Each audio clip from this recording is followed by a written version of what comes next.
ng syudad ng Maynila. Di ba, ang sobrang laki ng pride natin bilang Pilipino sa syudad ng Maynila. Tapos, yan ang sinasabi ko. In-endorse ng mayor ninyo, in-endorse ng sikat, binoto ninyo, hindi nyo man inisip.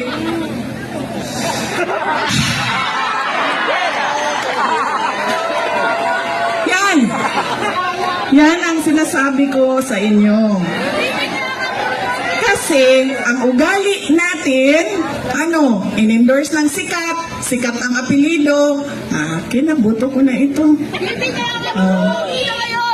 Sumayaw, kumanta, napatawa ako, bahala na yung pangako mo, hindi natutupad, okay ka na. Yan ang kita niyo, nasaan ang bansa natin ngayon?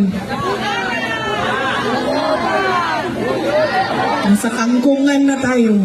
Ay, sorry, in-endorse ko din pala si BBM. Humingi ako ng patawad.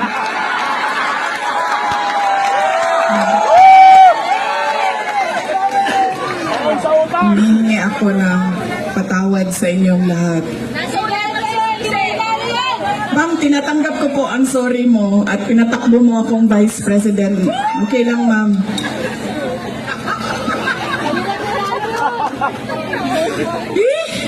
Ang saman, manguli na tao eh. Di pa mo manguli? Ang sabi, kaya nga tinanggal ko yung seal ko dito kanina kasi alam ko na kung anong mangyayari sa kampanya na. Alam